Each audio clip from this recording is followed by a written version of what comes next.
आपके पास अगला टॉपिक है अंतराकाशी रिक्तियाँ। तो इनके बारे में लिखेंगे हम कि ठोसों में उनके गोलों, यहाँ गोलों का मतलब हुआ अवयवी कण यानी अणु परमाणु या आयन के संकुलन के बाद, संकुलन मतलब इन्हें मिलाने के बाद कुछ खाली स्थान रिक्त रह जाता है, जिसे अंतराकाशी रिक्तियाँ कहते हैं।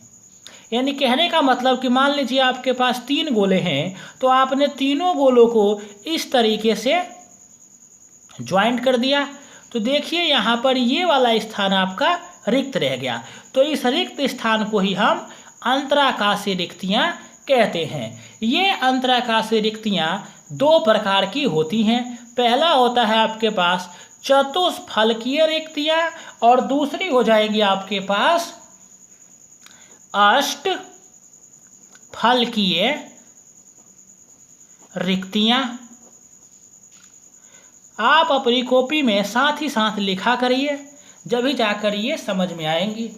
तो हम पहले पढ़ते हैं आपके पास चतुष्फलकीय रिक्तियाँ क्या होती हैं। तो इसके बारे में लिखेंगे, जब एक तल के 3 गोले जो परस्पर एक दूसरे को स्पर्श कर रही होती हैं के मध्य ऊपर या नीचे एक गोले रखे होते हैं, जिससे इन चारों गोलों के केंद्र को मिलाने पर चतुष्फलकीय संरचना बनती है, तो उसके मध्य की रिक्ति को चतुष्फलकीय रिक्तियाँ कहते हैं। यानी कहने का मतलब ये हुआ कि अगर आपके पास 3 गोले हैं, 1, 2 और 3, तो अगर हम इसके ऊपर एक गोला रख दें या इसके नीचे एक गोला रख दें, तो आपके पास एक चतुष्फलकीय संरचना, कुछ इस प्रकार की संरचना मिल जाएंगी, इस तरीके की संरचना। तो इसे हम कहेंगे कि ये चतुष्फलकीय संरचना है, और इसके बीच के जो रिक्त स्थान मिलेगा उसे कहेंगे हम कि ये चतुष्फलकीय रिक्तियाँ हैं। तो चतुष्फलकीय रिक्तियों की संख्या बराबर हो जाएगा 2n। n क्या है? गोलों की संख्या। जितने गोले होंगे उनकी गुणा कर देंगे हम 2 से,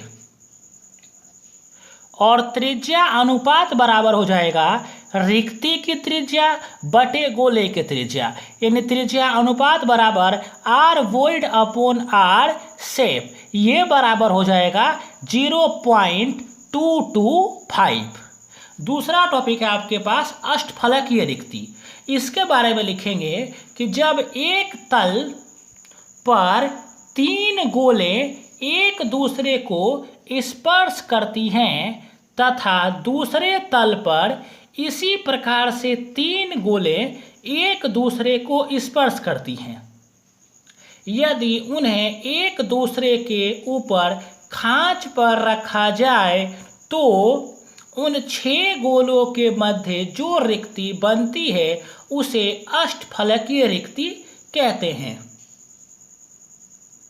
यानी कहने का मतलब ये कि आप एक खांधे पर 3 गोले रखिए, फिर उसके ऊपर सेकंड लेयर पर भी 3 गोले रखिए, यानी ये फर्स्ट लेयर, इसके ऊपर एक और लेयर बनाएंगे 3 गोलों का, और फिर जब हम उन्हें मिलाएंगे तो वो बन जाएगी आपके पास अष्टफलकीय संरचना।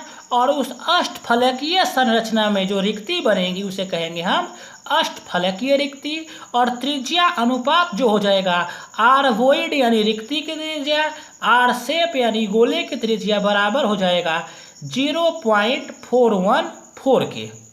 तो इस तरीके से हमने अंतराकाशी रिक्तियाँ पढ़ा, और ये अंतराकाशी रिक्तियाँ 2 प्रकार की थी, चतुष्फलकीय रिक्ति और अष्टफलकीय रिक्ति।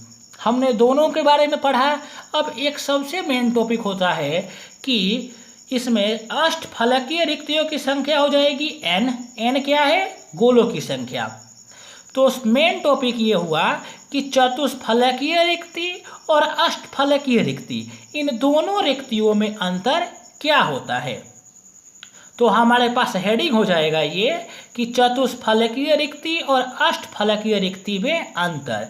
तो पहली पॉइंट बन जाएगी इसमें कि प्रत्येक रिक्ति यानी चतुष्फलकीय रिक्ति में प्रत्येक रिक्ति 4 गोलों से घिरी होती है और इसमें प्रत्येक रिक्ति 8 गोलों से घिरी हुई होती है। और इसमें हो जाएगा रिक्तियों की संख्या बराबर 2 गोला यानी 2n, और इसमें हो जाएगा आपके पास रिक्ति की संख्या बराबर 1 गोले यानी 1n या n कह लीजिए। और इसमें हो जाएगा त्रिज्या अनुपात, ये क्या है आपके पास, ये है त्रिज्या अनुपात। तो त्रिज्या अनुपात इसमें हो जाएगा चतुष्फलकीय रिक्ति में 0.225 और इसमें हो जाएगा त्रिज्या अनुपात 0.414। ये क्या है, त्रिज्या अनुपात है, त्रिज्या अनुपात।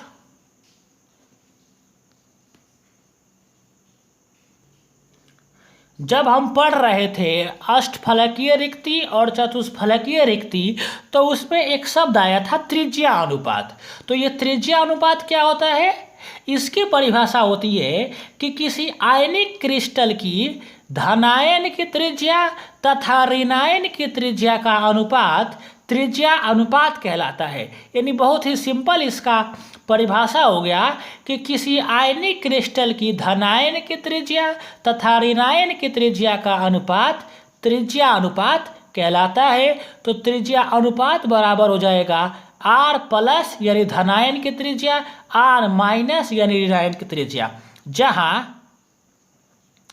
R प्लस बराबर है धनायन की त्रिज्या और R माइनस है ऋणायन की त्रिज्या। इसका अर्थ ये हुआ कि क्रिस्टल में त्रिज्या अनुपात उनके धनायनों की समन्वय संख्या का निर्धारण करती है। यानी ये एक क्वेश्चन बन गया कि त्रिज्या अनुपात क्या कार्य करती है। तो क्या कार्य करती है, वो धनायनों की समन्वय संख्या का निर्धारण करती है। अब आपके पास एक टॉपिक है कि त्रिज्या अनुपात का नियम। त्रिज्या अनुपात का नियम होता है आयनिक यौगिकों में त्रिज्या अनुपात व समन्वय संख्या के मध्य संबंध को त्रिज्या अनुपात का नियम।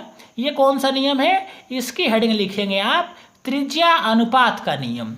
तो आयनिक यौगिकों में त्रिज्या अनुपात व समन्वय संख्या के मध्य संबंध को त्रिज्या अनुपात का नियम कहते हैं। उदाहरण लिख देंगे आप, एग्जाम्पल, NaCl क्रिस्टल के लिए त्रिज्या अनुपात 0.414 से 0.730 लिख लीजिए यहाँ पर के मध्य तथा समन्वय संख्या, जिसे इंग्लिश में कहते हैं कोऑर्डिनेशन नंबर 6 होता है।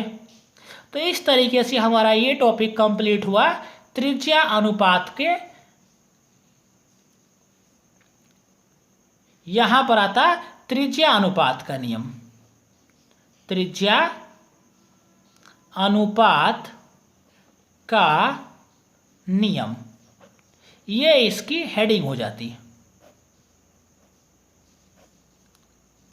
त्रिज्या अनुपात का नियम